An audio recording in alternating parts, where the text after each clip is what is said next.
Welcome to UFOs over Pittsburgh. I'm your host, John Ventry. I'm the Pennsylvania State Director of the Mutual UFO Network. I'm joined today by co-host Fred Saluga, who is the West Virginia State Director of MUFON.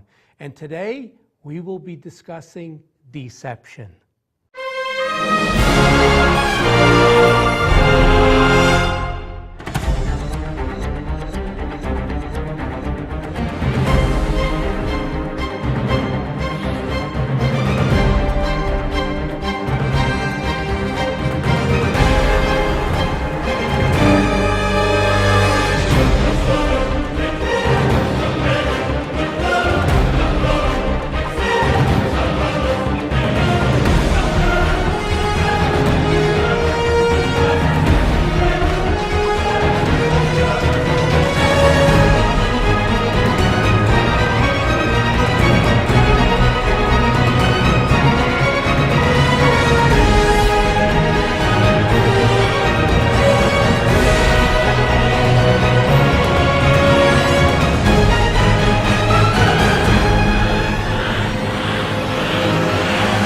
Well, Fred, today's episode, I want to talk about this book called The Millennial Deception by Timothy Daly.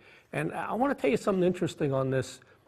When I was having that demonic stuff, paranormal stuff in the house, I was reading this book, right? I was actually laying in bed reading the book, and I wear a cross, right? This cross, I was reading. It unlatched in the back, the chain and the cross fell into my lap. Now this book is about UFOs, angels, demons, that type of stuff. I've worn this chain for 18 years. The only time it ever fell off of me was while I was reading this book, in the middle of all of that demonic attack, paranormal stuff going on in my house. I mean, that was incredible, Fred. Absolutely incredible. Well, I can believe it, yeah. Yeah. So I want to talk about this guy's book. I mean, it's not a ton of information here, but you know, it was helpful in a lot of ways. So here he says, it is reasonable to conclude that UFO sightings and abductions may be quasi-real experiences engineered by demonic forces by means of metaphysical ability. Basically, that they're able to conjure up, materialists, make things appear. Right. The UFO is a created thing that they do through energy and matter. Yeah. You know, which, I mean, you think about it. Don't a lot of the cases, they appear and disappear? No. So, let's see. The UFO mystery holds a mirror to our secret longing for wisdom that might come from the stars and these aliens to reveal secrets of life and tell us at long last who we are. You know, it's funny, Fred, that my involvement in this, I started out researching end-time prophecy. You know, I've written 7 books, 3 on end-time prophecy, 3 on UFOs, 1 on, let's say, hauntings, demonology. But the theme in all of my books, especially the beginning ones, the novels, it really was creation, evolution, or we were genetically engineered. So, you know, when he says we're searching for how we got here, that's really why I became an author and got in this field. I was trying to find out what's the answer. It may also explain why abductees suffer gladly, all too often, the cruel bonds of captivity by evil beings. If you think about what an abductee goes through, it's not a pleasant experience to be taken against your will, have genetic experiments done on you, but they promise to give us knowledge, where we came from, clean the environment, you know, cure diseases, but they never do, though. They promise it, but they never do. But you know, the big thing now, when I was talking to Doc Medich the other day, he said that now it's no longer like that. Now it's more or less that all of them are contactees. They're all like, they just want to go on a ship now, which really makes, you know, that's really like, what's going on here now? I mean, how do we change this? Well, that's the problem. The thing keeps changing, and like we said in the prior show, you had your 1973 UFO wave and all the Right. ones prior to 1980 where you saw a craft, a being in uniform, and they physically tried to grab you. Right, right. And then it became this mental altered state out of body. And they're giving us information, and their information always conflicts with Christian beliefs. Right, right. It's in line with Eastern beliefs, Buddhism, yeah. But it's always conflicting with what we are told as a Christian faith. And something seems very wrong about that. Well, this is why I say good and evil. I mean, it's like two brothers up there playing a chess game. That's one's good and one's bad, and we're right in the middle of it. I mean, we're playing right into their hands. We're the pawns in the Right, game, right. and we're at that crossroad of where the good and the evil meet, and they're trying to constantly manipulate us. It really seems that way. So again, how does that become UFO? And does UFO mean from space, or it just means it flies? Because, I was in Miami last week, Fred. Yeah. I saw 3 cruise ships. Am I to believe the cruise ships, because they were floating, came from under the ocean? They didn't. No, but They didn't. But I think the UFOs is totally different than a cruise ship. Well, I'm just saying, mean, they fly, so we yeah, say they're from right. space, but they could come through a dimension Right. I mean, and not be from space. Yeah, that's the whole thing. I think they've been here since the beginning of time. It They've appears been that here. way. What we're seeing up there is something to throw us off. Mm-hmm. Okay, it's like, say, for example, you're abducted. Do you really go into the little ship and the little grays take you up there and you go up to the mothership? Nobody sees the mothership up there, and it's pretty big. I mean, Yeah. it's got to be big as hell. Or do they just take you to a room somewhere and you believe that you're on the mothership and you're not really not? I mean, there's something else that's happened in a number of the abduction cases, and Travis Walton was one. They saw a 50-foot craft, but when they were taken on the inside, it was big, gigantic. It was the size of the Enterprise. He Right, ran down right, hallways right. into a big hangar with small craft hover. The craft he was in was inside the big ship. And it's like when you start really reading about craft back in the day, they said, the flying saucer, the original, Yeah. it would be maybe 20 feet by 10 feet, 10 Yeah. feet high. How could you get 3 or 4 or 5, 6 grays in there flying the damn thing? Yeah, I mean, even it if they was were small. unreal. I mean, no, I mean, you couldn't do it. I know.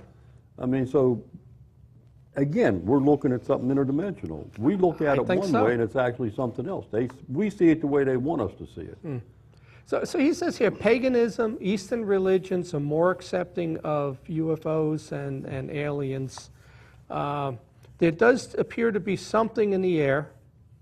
Statistics say UFO sightings and abductions worldwide would give the indication that forces of darkness are gradually increasing their overt contact with humankind. Is the stage now being prepared for the end-time deception?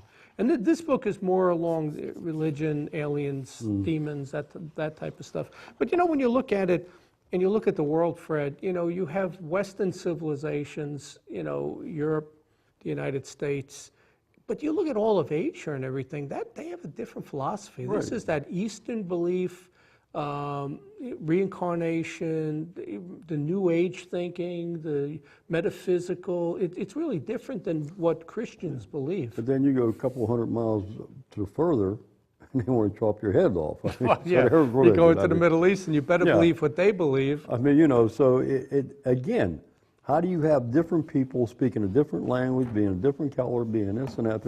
It's all a manipulation. Well, we at one time spoke the same language, Yeah, and we I all guess it did, was the yeah. Tower of Babel. We were so bad that it even says in the Bible Yeah. that he wanted to confuse us and really mess us up, so he gave us all these different languages. So one minute we could be talking, and then in the middle of this sentence, I'm talking French. Yeah, I I'm mean, talking really, Italian, and yeah. you're looking at me, what? What'd I you mean, say? But how does that happen? I don't know. I mean, To me, it's godly. I don't know. I don't know either. I mean, but it did. Yeah. I mean, Okay, Vallée warns that Jacques Vallée, the more we pursue abduction research, naively accepting certain assumptions about the aliens' intentions, the more we play their game and reinforce the artificially projected imagery. And that's what you were saying. We're playing the game here. We're in the middle of this thing. but John, too, you look, okay. 1950, we start really seeing UFOs, okay? The big thing with the UFO at the time was they probed us. I mean, they take you up there and they probe you. Right. What did they do for 50 years probing people? Didn't what, you know, it's like they come down and they got a shovel, they're digging. Really? I mean, 50 years they didn't find what they was looking for? That was all a projection for us. Did they really probe these people? It doesn't make sense. I got to tell you something funny. I'll try to keep this not being off color. Okay. I did a radio interview here in Pittsburgh with DVE, you know, the big radio station. And they wanted to talk about the abduction and all of that. And so, of course, he got into the probing, one of the DJs, and he was trying to make fun of it and all of that. And he goes, have you done any abductions, you know, with the probing and all of that stuff that goes on? So what I said to him was, actually, I did. And the first case I did when I moved here to Pittsburgh was a DJ. Yeah. All right? Really? Yeah, that's, well, no, I made this up, but I was saying it for his benefit. And I said he was a classic rock type guy. And you know what the result was after all the probing? And he says, what? I said, he started playing alternative rock. They actually broke out laughing on the station because they didn't think I had a sense of humor. But you look at, well, who was that one that was at the one conference, the blonde, remember one? What, at the conference where I saw her? The conference we had up in Pittsburgh, the one came up there and was really a guy or whatever and dressed like a girl or whatever. Oh, yeah, I don't want to get into that. But I mean, we talked about probing. Oh my God! This person was so happy. I thought they was going to become a member. He was ripe for Oh, abduction. Lord have mercy. But well, he gets into now Betty Andrews, we've talked about that. Hynek has made a couple of comments here. I think we talked about this on one show where he says he can't get into the demonic because it would turn the audience off. But he says it certainly seems occult. And that was really what, his conclusions at the end were, that it was more paranormal and occult than being from space. He talked this one too, he talks about Betty Andrews, but we've already talked about that. And, the funny thing with her was her and her daughter are big members of this Supernatural Girls. So this was supposed to be a devout Christian. Who's that? Was she really Betty Andrews? I think it was up in Maine. It was a big case cited in the 60s of how a devout Christian got abducted and went through all of this. But was she really as devout as everybody says? Because today she's into the paranormal, So either she got turned, or she was never as devout as she said she was. Or did this stuff really happen to people? Or did they just take them up and they brainwash you? You know what I mean? There's the whole government side of it, right? Yeah, I mean... MK Ultra? So how many people is it an come alien back or here? is it or CIA? I mean, you've been probed. I mean, you've been probed. You go up in a ship, okay? Is it possible you're up there, the thing is they put you under mind control and they control you. Okay, yes, we probed you. Yes, we did this. Yes, we stuck a needle in your stomach. Yes, we did. And you believe it all. Yeah. They might not have done nothing to you. Right. If there's somebody behind the glass, the two-way glass there, and the whole thing's being staged. And it's like a room like this. They come hasn't in here and this happens. Hasn't a lot of the killers, the assassinations, right? Haven't they been people that when you followed their history back, they were connected to the military and they believed that they were in these programs? Right. And how many people, again, with the lone gunman, this is really interesting. Why does a lone gunman shoot himself? Well, they get rid of the guy. Well, no, There's no witnesses. That's his program. Yeah. I mean, when he's done with his deed and he hears a siren, he kills himself, so he don't have to testify. Right. But I mean, you look at it. And they used Jack Ruby to kill Sirhan. Now they killed the shooter. The guy who shoots the president gets killed by a guy who works in a nightclub. What was he even doing there? Well, I heard a story the other day. I'll tell you about it. I don't want to say it here, but about Jack Ruby. Okay. But again, I mean, you look at it. I talked to a guy back in the 70s, down in 80s actually, back in Florida. And he said he belonged to a group of military that actually done the abductions. And he said they would actually come in a house, they would use the electronic, the EMP, and put people to sleep in the town. Yeah. They could actually walk in your house, take you out, put you in a van, and do what they had to do, and then make you think that. He said that many times somebody didn't smoke, they put cigarettes in their pocket. Or they would put different clothes on them just to see what they'd say. And they never said anything. You know, the one thing, like somebody said to me, like, you know, when I mentioned in 2014 and 15, all of a sudden I had these paranormal experiences. Somebody said to me, because I was doing a lot of radio shows and different stuff, that maybe I got targeted by a branch of the CIA, and they kind of hit your house with, you know, whether it's the EMPs or microwaves or something, because that will distort your thinking. But my question is, though, is that everything that happened to me, when I researched it, it followed a pattern. And I don't see how that pattern could happen every single time to people if it was just, you know, microwaves. You would be seeing, you wouldn't see aliens, you wouldn't see demons, you'd see clowns and dinosaurs. Back in 1950, they started MK Ultra. This is 2017. Yeah, who knows what else they could do. Who knows what Maybe they could can do, project actual thoughts into your head. You know, Because, you know, it's funny, this happened to me right after, that January of 14, I did a radio show. I had a helicopter over my house for about 5 minutes. I don't know if you remember that. And they heard it on the radio. That was the first time I ever had a helicopter hover over my house. I've had them a couple times. That was January, and then June of 14, this paranormal activity in my house started. So maybe I got targeted. I don't know. I don't know. I never had the paranormal activity, but I've had the helicopters. I've had actually people come in and more or less talk and then start a conversation with me. Yeah. I never seen them before, but they know who I am. Well, you know, that's why I stopped having our meetings at my house.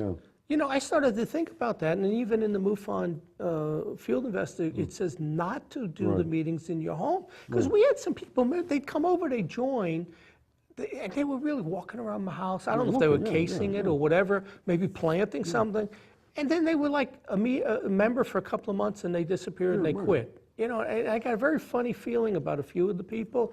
You know, people that that were retired FBI, and you know, it's like, I don't do meetings in my house anymore. I'm done with that. But you got to look at them. We'll go to ground round. But I mean, who are they? Where are they from? I mean, again, you know, well, you don't know who's behind this. Yeah, we talk to people in you know, say want to join MUFON, and then you find out they say they're an ex-cop. I mean, they're not a cop. Well, there's a reason with a lot of these. There's a reason. Yeah. Right. A lot of people have an ulterior motive for being in here. Yeah. I mean, you know, and one guy who we know well, I mean, he wanted to join, and all of a sudden he wanted to go through all the records. Yeah. For what reason? Yeah.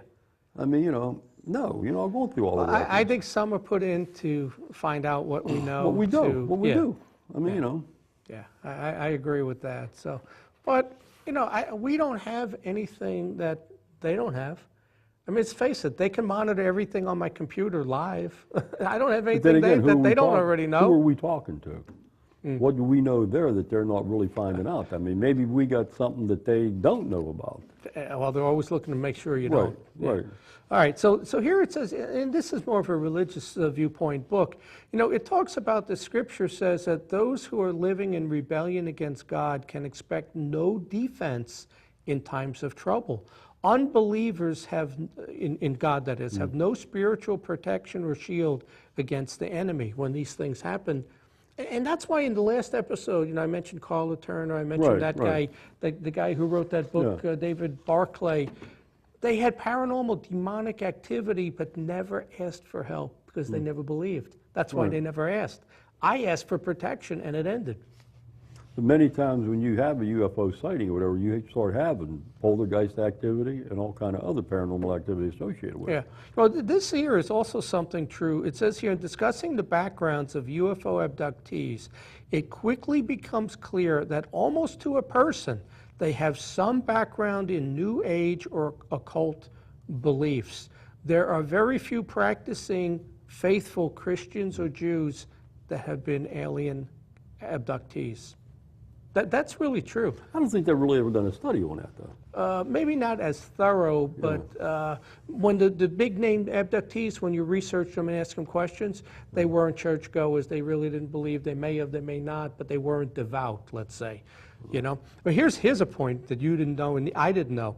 The Betty and Barney Hill case, they were... Barack Obama. No, it doesn't say it was Obama's parents. They were Unitarians, a religious denomination that rejects the foundational teachings of Christianity. So how do you like that? Betty and Barney Hill were not true religious, devout people. But again with Barney and Barney and Betty, is it possible that they were actually subjects of MK Ultra? They could be. And they really weren't abducted at all. They could be. I mean, again, back then we had the segregation and this and that, and this was the whole thing, and they actually done this. I mean, Let me tell you something too that I probably wasn't going to bring this up. I just met someone 2 weeks ago. Turns out she's all into the New Age, metaphysical, Right. all of that. So, I met her online. And so she looked me up right away and read all of this, and she watched our video, and she believed it. So she told me she spent a month in South Africa doing exorcism, right? I said, well, how did the priest? She goes, oh, no, it wasn't a priest. They used voodoo to exorcise the spirit out. I said, how could you if you don't command the name of Jesus Christ, how are you exercising or some faith person that you believe in? Do you know the whole 2 weeks I talked to her, she would not say the word of Jesus' name. She texted me and said, I do not believe in the God of your Bible. And where's she from? Well, I don't want to give out any details. No. But then she says to me, I just had a date with her Saturday night, and it's the last date. It's the last date. And she's, well, I tell you, get this. She says to me that I will not come to your house unless you have the South African voodoo priestess come to your house first to drive out these demonic forces. And I said, I am not getting involved in the metaphysical. I am not getting involved with voodoo priestesses. I'm sticking with the Catholic version of commanding in the name of Jesus Christ to drive out this thing, which I believe I've done at this point. But don't you think, too, that might have been a plant? Yes! I mean, that's exactly what I thought. That's what it is. It's a plant. I mean, But a plant from the CIA or a plant from the dark side because I think the CIA is the dark side. Well, we know about the Collins elite, and they are on the same. They are on the same side. I mean, I'm telling you, Fred, I don't want to give out names and stuff, but that was unbelievable. And I said to my son, no, this person was fishing from the start to get this voodoo person into my house. Yeah, and then once they do, you're under their control. Who knows what entity they bring in with them? Yeah. I'm done with that. I deleted her phone number. I'm done. All right, last part in this. I mean, it's unbelievable things you run into. It's unbelievable. And people don't believe that this is real, that you get targeted, that there are these people. Because they're not into this. Right. When you're into this, you're dealing with a totally different branch of people. Yeah. I mean, what do they want to know? What do you know? How many UFO investigators died? A lot. Okay. Yeah. I mean, and the suicides are real because this plays with your mind. It really plays with your sense of reality. I've been reading real quick. I've been reading. I got to give you a website to look at. But I've been reading a bunch of the old magazines like UFO Investigator and UFO Journal and this and that. And they're talking about John Mack. Yeah. Okay, John Mack got run over. Was it an accident or did somebody really run him over? They still don't know who killed him. It's like Murphy with Kecksburg. Yeah. That's a question to me more than what Kecksburg was. So what was there? What did they kill somebody for so they don't talk about it? Well, I mean, our next episode, our guest will tell us something along those lines. All right, last thing I want to cover is a story about John Patton and his wife who were missionaries in the New Hebrides Islands. I'm not sure where those were. But what happened was, it was basically a tribal area. They were going in trying to preach Christianity. Right. The tribal chief and his men came with torches and spears and surrounded their house. And the family inside were praying for help. They never attacked. So it says here, as dawn broke, the tribe was gone. There were no further incidences. And miraculously, the chief of the tribe now becomes a Christian. So they eventually approached him and said, what happened that night? The chief insisted, there were many men around your house, big men, giants. They had no torches, but they glowed with a strange light, and they each drew a sword. And they never attacked the house, and the tribe became Christian followers. Isn't that a cool story to end this segment? Oh, yeah. So, all right, well, let me put my hat back on the alien. On the dinosaur, right? He's actually a dinosaur. So there we go. And Fred? Here we go. That's the end of this What episode. number is this? 51, I think. 51, I think this is. That's it for today. Thanks, Fred. Yep, anytime.